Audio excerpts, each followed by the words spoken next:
Selamat pagi, siang, sore, dan malam semuanya. Kenakan kembali, nama saya Gary Rafael Girsang. Hari ini saya akan mengajar mengenai modul 2, yaitu data dressing, aritmatika, dan logika pada praktikum sistem benam. Jika teman-teman sudah mendownload emulator 8086-nya, bisa langsung dibuka saja, dan tampilannya akan seperti pada layar saya. Untuk itu kita langsung klik new dan come template biasa. Baiklah, ini untuk tampilan awal dari emulatornya. Ini teman-teman bisa langsung hapus saja dan mulai dari kosong. Sebelumnya saya ingin menjelaskan bahwa di emulator 8086 atau microcontroller 8086 itu menggunakan bahasa assembly, dimana dalam flowchart program bahasa assembly itu tidak jauh beda dengan bahasa C. Seperti yang kita tahu, kalau di bahasa C biasanya dia itu ada void loop, void setup, dan void loop. Nah, sementara untuk bahasa program assembly kita memiliki work kerja atau program diagram yang berbeda. Kita menggunakan seperti ini, dimana nanti program kita akan berada di antara line 5 dan ke line 7. Jadi kita seperti ini di program di antara ini berdua. Nah, selain itu juga untuk bahasa assembly cara kerjanya itu step by step. Jadi kalau kita bisa lihat, teman-teman bisa lihat, jika kita nanti program ada beberapa banyak line, dia membacanya itu secara berurut. Jadi dia akan baca line 6 dan mengeksekusi, kemudian dia akan mengeksekusi line 7. Jika telah selesai, dia akan melompat lagi eksekusi line 8 dan demikian. Seperti itu untuk cara kerja dari bahasa assembly. Mungkin kita bisa langsung saja masuk ke materinya. Sebelum kita masuk ke aritmatika dan logika, kita pertama harus mengenal dulu dasar dari bahasa assembly atau instruksi yang paling mendasar, yaitu adalah move. Seperti ini, tapi di program seperti ini, move, MOV. Nah, move ini merupakan instruksi mendasar untuk operan code atau dikatakan untuk mengoper data dari satu alamat ke alamat lainnya, begitu. Nah, move ini bisa mengoper data dari antar register, register ke memori, memori ke register. Tapi move ini tidak bisa digunakan untuk mengoper memori ke memori, begitu. Jadi sintaks move itu seperti apa? Jadi sintaks move itu seperti ini, move, terus dia itu adalah alamat tujuan, sumber. Nah, ini adalah sintaks dari move. Ini maksudnya apa? Jadi move itu ditulisnya, kita harus tulis alamat tujuan terlebih dahulu, baru alamat sumber. Jadi nanti jika dieksekusi, data yang ada pada sumber ini akan dikirim atau dikopi menuju alamat ke tujuan. Misalnya di alamat sumber ini datanya adalah 7 dan maksud saya di sumber itu 7 dan di tujuan itu masih 0. Jika kita eksekusi seperti ini, nanti data 7 ini akan berpindah ke alamat tujuan, atau dari 0 ini akan berubah menjadi 7. Sementara alamat sumber tidak berubah sama sekali, seperti itu. Oke, sekarang mari kita mulai dengan yang paling mendasar. Setelah kita membaca modul 1 kemarin, kita pasti tahu kalau di register tuh ada yang namanya A, B, C, dan D, begitu. Yang mana A itu biasanya buat akumulator perhitungan bit byte, kemudian K count, dan D itu untuk data. Tapi keempat register ini bisa digunakan semua, alamatnya bisa digunakan semua sesuai dengan perhitungan yang kita mau. Sebagai contoh, di sini saya coba mulai dari move AX, BX, begitu. Di sini berarti program ini akan menjalankan perintah di mana data yang ada pada BX akan dikirim kepada AX. Kalau kita ingin eksekusi programnya, kita langsung pencet saja emulate. Nah, di sini akan tampil datanya dari program yang kita tadi buat. Di sini dia tidak menunjukkan apa-apa karena kita belum isi tuh ada data apa aja yang dalam di BX dan ada di AX. Oke, mungkin untuk perkenalan interface-nya di emulator ini, kita nanti bisa mengetahui nomor data-data yang pada register. Jadi kalau teman-teman bisa lihat di sini ada banyak sekali data register. Nah, yang jadi perhatian kita nanti adalah di data AX, BX, CX, dan DX. Sementara untuk yang pointer dan yang lainnya atau register yang ada di bawah ini teman-teman bisa pelajarin sendiri atau bisa lihat di modul 1 fungsi-fungsinya buat apa aja. Tapi untuk dalam modul 2 ini kita akan berfokus pada keempat register ini. Nah, di sini cara jika teman-teman yang mengeksekusi programnya, teman-teman bisa melaksanakan single step. Jadi dia secara menurun. Seperti yang saya sebutkan tadi. Seperti contoh, saya ingin membuat programnya ada beberapa line. Seperti ini. Move bx, dx seperti itu. Nah, kalau teman-teman lihat sekilas di sini, programnya itu akan mengeksekusi secara berurut. Dia akan mulai dari line 6. Setelah dieksekusi, dia akan lompat lagi ke line 7, dieksekusi, dan line 8. Sampai program itu berhenti. Oke. Sekarang kita udah mengenal sedikit mengenai interface dari emulator ini. Kita langsung saja belajar mengenai move ini sendiri. Pada move itu kita mengenal beberapa jenis register addressing. Jadi, jika kita ingin menggunakan program move, itu kita tuh harus menggunakan data bit yang sama. Seperti contoh ini, kita move AX, BX. Ini merupakan data addressing dengan jumlah bit yang sama. Jadi kalau teman-teman bisa perhatikan, AX itu kalau di emulate, ini bisa di close di sini. AX itu merupakan 16 bit. Kenapa kita bisa tahu dia 16 bit? Lihat dari sini, AX itu adalah gabungan dari AH dan AL. Dimana kalau kita tulisnya itu AH, move AH, itu dia jumlahnya hanya 8 bit. 8 bit itu artinya apa? Artinya dia hanya bisa menampung data dari 0 sampai berarti dia dari 00H seperti ini sampai FFH begitu. Atau di katakan kata lain, dia itu bisa mengampung dari 1, 2, 3 bit sampai 1111 bit. Nah, begini. Dia ada 8 bit dalam satu angka ini.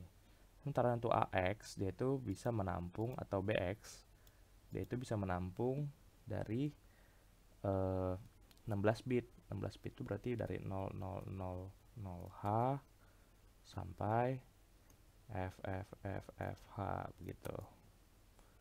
Secara dalam desimal ya ini. Nah, jadi dia 2 kali lipat. Nah, untuk itulah kalau kita ingin memprogram menggunakan program move, itu kita tidak bisa langsung tidak bisa kalau bitnya berbeda. Contohnya itu apa? Contohnya kita ingin mindahin data dari register sumbernya itu AX, tapi kita mirim data dari BL. BL itu berarti yang bit low-nya dari B, register B. Waktu kita eksekusi nanti, si contoh begini,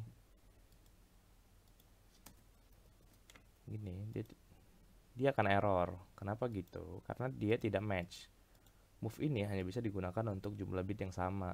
Jadi yang tadinya AX itu 16 bit, itu nggak bisa mendapat operan dari yang 8 bit atau BL. Jadi untuk membenarkan ini, kita harus menggantinya antara sumber yang diubah, maksud saya tujuan yang diubah, AX yang diubah, atau BL yang diubah. Kalau yang diubah itu adalah sumbernya, maka BL ini kita ganti dengan BX. Nah, untuk itu baru kita bisa jalankan. Begitu. Itu untuk move. Jadi move itu tidak bisa sembarangan untuk asal memindahkan datanya. Jumlah bitnya harus pas. Oke, lanjut. Sekarang kita mengenal lebih lanjut lagi mengenai tipe-tipe dari data addressing. Kalau jika kalian telah membaca modul, kalian pasti akan tahu kalau terdapat banyak sekali tipe-tipe data addressing. Namun yang bakal lebih dibahas pada praktikum ini, kita akan bahas mengenai yang register, kemudian yang immediate, direct,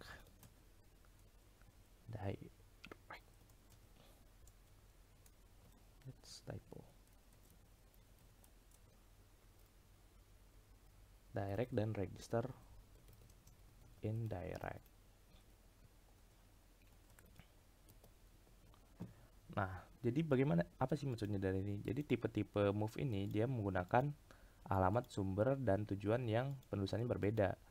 Jika kita menggunakan move register atau data register, sintaksnya itu akan seperti ini, move ax, bx. Nah ini, jadi kita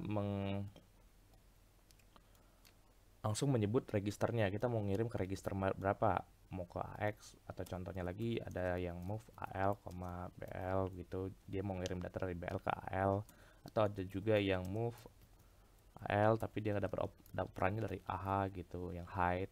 Nah ini disebut dengan tipe data addressing yang register langsung. Kemudian ada juga yang immediate. Yang immediate itu seperti apa? Yang immediate itu kita langsung memasukkan data pada suatu register atau memori. Jadi contoh, kita ingin memasukkan data pada registernya itu nilai tertentu, misalnya AL. Register AL ini ingin kita isi dengan, kan tadi kan kita udah tahu kalau dia itu 8 bit. 8 bit itu berarti dari antara 0 sampai FFH gitu ya, heksadesimal. Nah, dia itu kita langsung isi aja, kita mau masukin berapa data ke AL.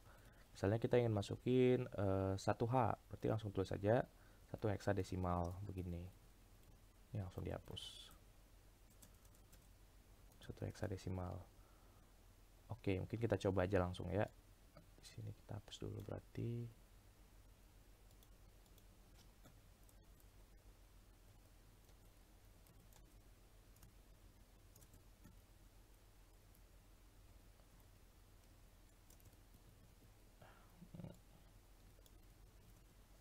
Misalnya kita ingin langsung yang indirect ya. Jadi contohnya itu kita ingin masukin data dari AX, data AX itu sebesar 0,1 heksa.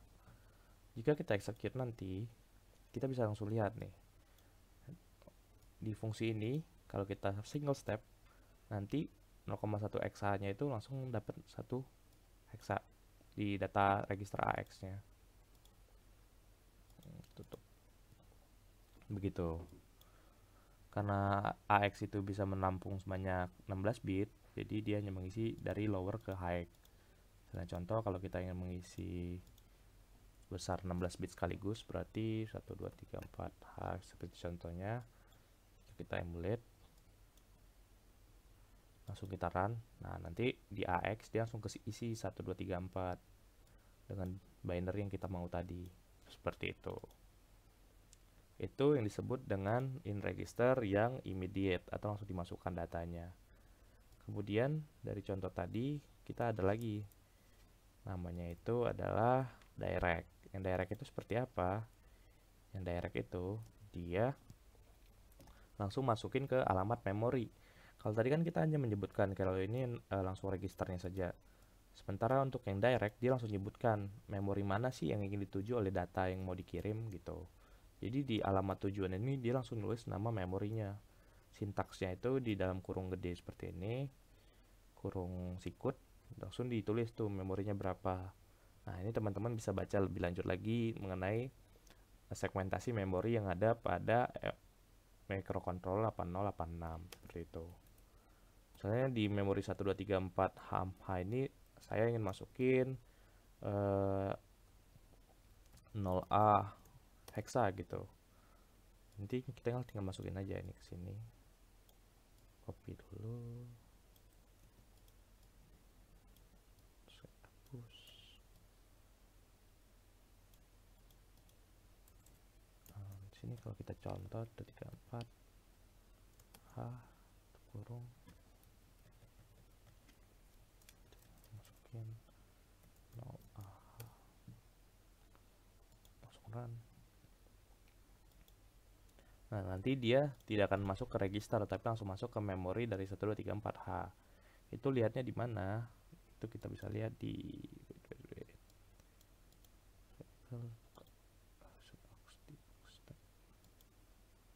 memori. Nah, di sini nanti teman-teman bisa langsung search. Tadi datanya di 1, 2, 3, 4 ya.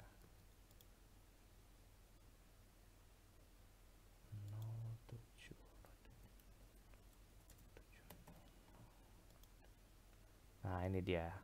datanya kalau teman-teman bisa lihat di bagian memori 1234 hexa itu terdapat data yang kita mau tadi, yaitu 0A begitu. Dia langsung immediate ngirim ke memori itu. Kita nggak tahu ini nih sebenarnya memori apa, buat data apa harusnya dialokasikan seperti itu. Tapi yang terpenting jika kita ngirim masuk ke memori berarti dia tidak masuknya ke register atau tidak tampil di sini begitu. Enggak sesuai dengan register A, B, C atau D karena ini register-register ini memiliki alamatnya tersendiri. Nah, lanjut. Untuk yang terakhir itu ada yang namanya tadi setelah direct kita mengenal yang register indirect. Register indirect ini maksudnya bagaimana? Jadi kita mengirimkan datanya itu, tapi kita nggak tulis dia register, tapi kita nulis memorinya. Dia bisa dibuat dengan sintaks dalam kurung register yang kita mau. Contohnya kita mau registernya BX gitu.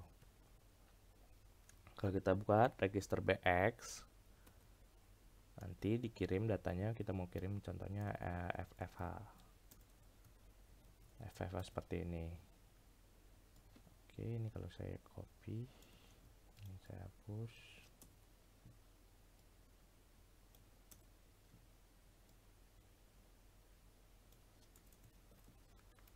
Nah, ini kemungkinan besar akan error. Kenapa error? Karena pada bahasa pemrograman assembly kita tidak bisa menulis langsung data jika tidak diawali dengan binary atau tidak dengan bit atau angka. Jadi tidak bisa, komputer tidak bisa membaca ini besarnya berapa. Jadi untuk bisa membacanya kita harus tulis dalam heksadesimal, depannya harus ada 0 untuk alfabet berapapun, untuk A, B, C, D, E sampai dan F gitu. Jika huruf terakhirnya yang terakhir adalah huruf, kita harus pencet angka 0 di depannya. Dia baru tidak akan error lagi. Kalau di run,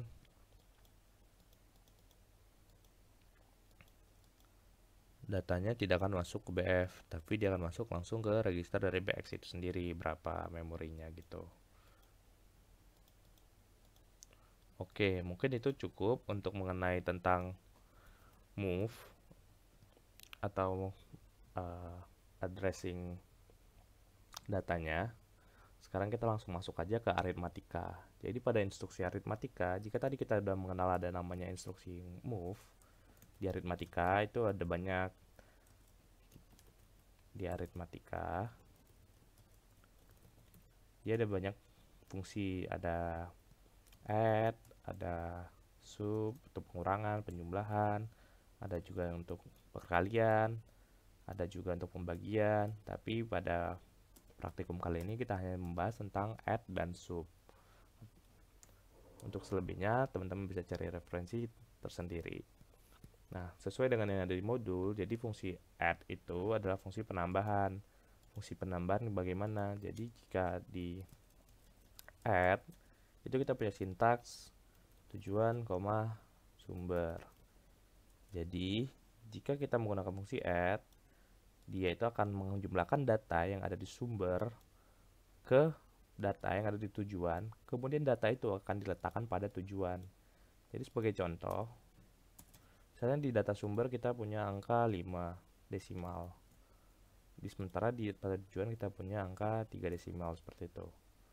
Jika kita menggunakan program add, maka setelah hal ini terjadi, di tujuan itu akan menjadi sama dengan 5 desimal tambah 3 desimal, itu jadi sama dengan 8 desimal begitu. Itu untuk fungsi add. Sama halnya berlaku buat sub atau pengurangan. Jika kita pencet sub tujuan, alamat sumber seperti ini. Jika di tujuan misalnya kita punya 8, sementara di sumber kita punya 3, nanti hasil akhirnya itu tujuan sama dengan 8 dikurang 3 berarti 5 begitu. Tapi ini hanya analogi dalam pemrogramannya. Nanti kita juga akan mengenal ada namanya borrow and carry. Oke, kita mungkin langsung coba saja. Pada main program kita tulis menggunakan fungsi move yang immediate, kita langsung bisa masukkan datanya pada register yang kita mau. Jadi contoh, saya ingin masukkan data pada AX, itu nilainya 1234 hexa. Sementara untuk temannya satu lagi, saya ingin masukkan data pada CX. Nilainya itu saya ingin 0A 12F gitu. Oke, dan setelah itu saya ingin menjumlahkan keduanya.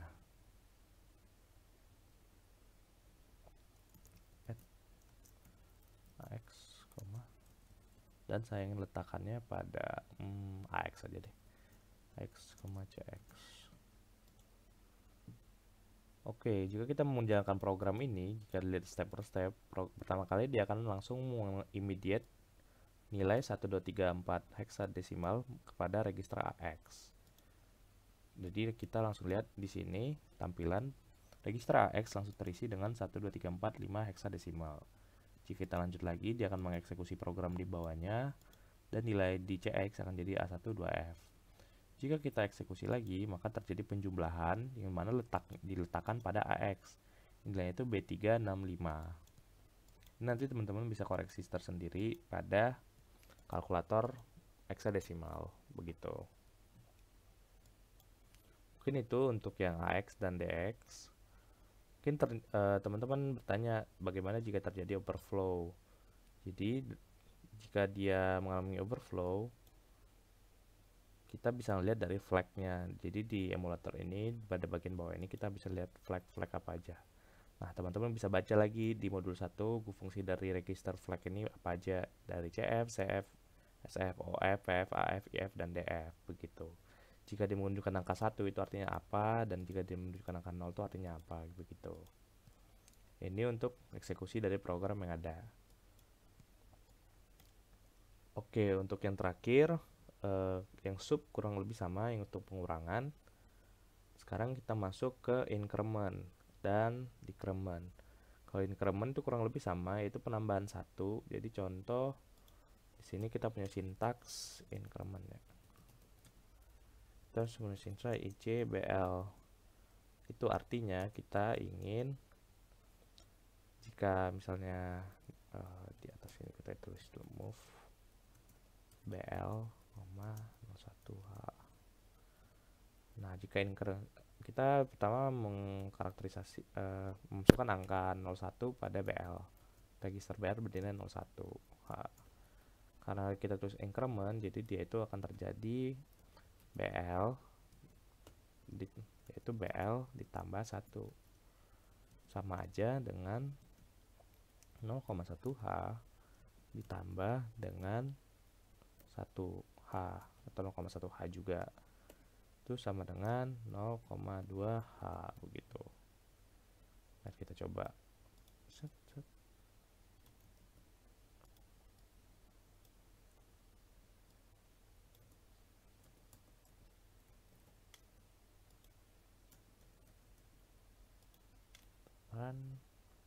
Teman-teman bisa lihat dia akan masukkan ke BL 0,1 dan kalau kita increment dia menambah 0,2 hexa. Seperti itu.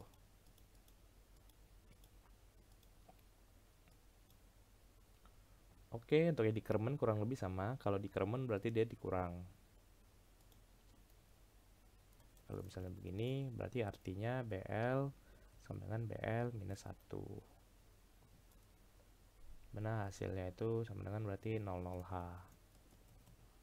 Gitu. Kita coba aja.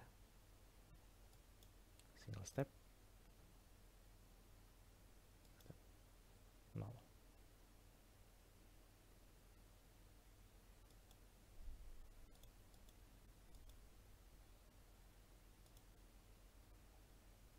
Oke, mungkin itu untuk program kali ini. Yang terakhir itu mengenai seputaran aritmatika. Yang kita pelajarin itu ada addition dan decrement dan pengurangan subtraction. Lanjut ke yang terakhir itu mengenai instruksi logika. Jadi pada instruksi logika itu kita mengenal, kalau di dulu mungkin teman-teman udah mempelajari tentang XOR, OR, AND dan sebagainya itu.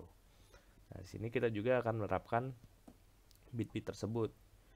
Jadi jika teman-teman sudah membaca modul, mungkin teman-teman akan melihat ada fungsi namanya XOR dan ada fungsi namanya AND, OR, NOT dan sebagainya. Begitu. Di sini mungkin saya akan peragakan satu saja contoh mengenai fungsi dari XOR. Jadi di XOR sendiri itu dia fungsinya adalah XOR. Dari namanya sendiri kita sudah tahu kalau dia itu exclusive OR. Bagaimana sih cara sistem kerjanya? Jadi contoh, misalnya kita masukkan angka tertentu ya. Biar memudahkannya, di sini saya akan menulisnya dalam binary, enggak dalam hexa. Bisa contoh 1010H. Select B. Dan untuk yang satu lagi, ini terlalu panjang ya. Untuk yang 8 bit, jadi 00H spasi 1001B gitu. Sementara untuk yang satu lagi kita misalnya tulis di AL itu 0101 0,0110B gitu. Nah, terus yang ketiga baru kita jalankan fungsi XOR. XOR A, AL. Kira-kira hasilnya nanti dia itu akan mengeksekusi kedua program ini sesuai dengan urutan bitnya.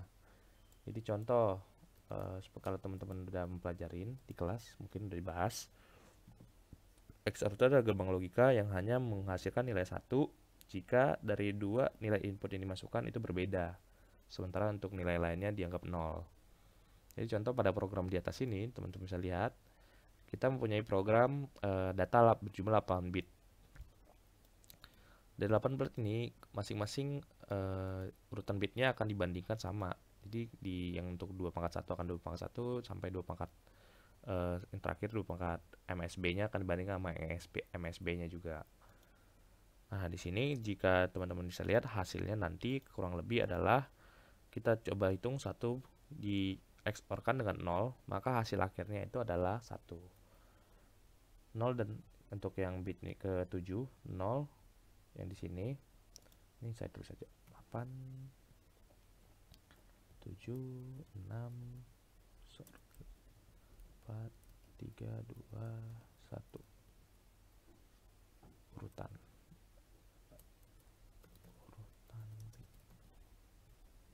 spasi ya.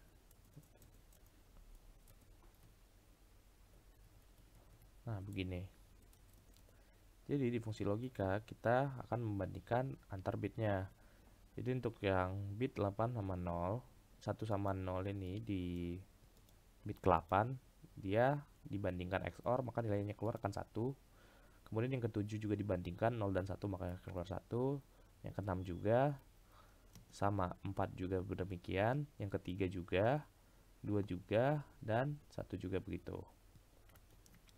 Dari sini nanti kita bisa tahu kalau programnya itu akan menghasilkan nilai di AH sama dengan 111.111B atau dengan kata lain FFH begitu. Mungkin kita buktikan saja. Ini kita copy, paste dari sini. Kita hapus.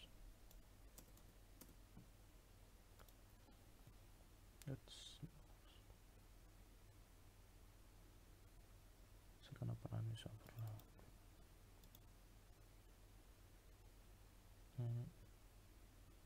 Oh.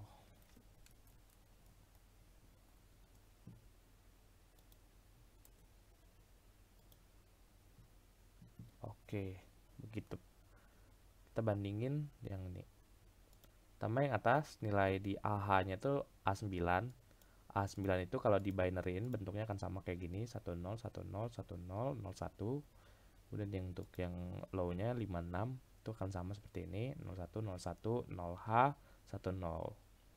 Nah, nanti kalau kita XOR-in keduanya, maka hasil akhirnya akan FF di bagian AH-nya. Jadi kurang lebih dia sama seperti instruksi sebelumnya, di mana ini adalah alamat tujuan dan alamat sumber. Nanti dia akan mengeksorkan antara data yang ada di AH dan ada di AL, kemudian hasilnya akan dimasukkan datanya kepada register yang ada pada sumber, maksud saya tujuan, yaitu AH kalau pada program ini. Seperti teman-teman bisa lihat, hasil akhirnya di AH itu adalah FF, sesuai sama perhitungan yang kita lakukan tadi. Begitu. Baik, kurang lebih demikianlah mengenai modul 2. Untuk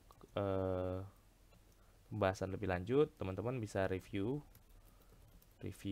terkait modul 2. Untuk yang fungsi-fungsi lainnya, teman-teman juga bisa oprek secara mandiri atau eksplorasi secara eksplor sendiri terkait instruksi-instruksi yang ada pada modul 2 ini, yang akan membantu teman-teman nanti untuk menjawab soal pada TP, Borang maupun Tutam nantinya. Kurang lebihnya saya mohon maaf. Terima kasih atas perhatian teman-teman semua.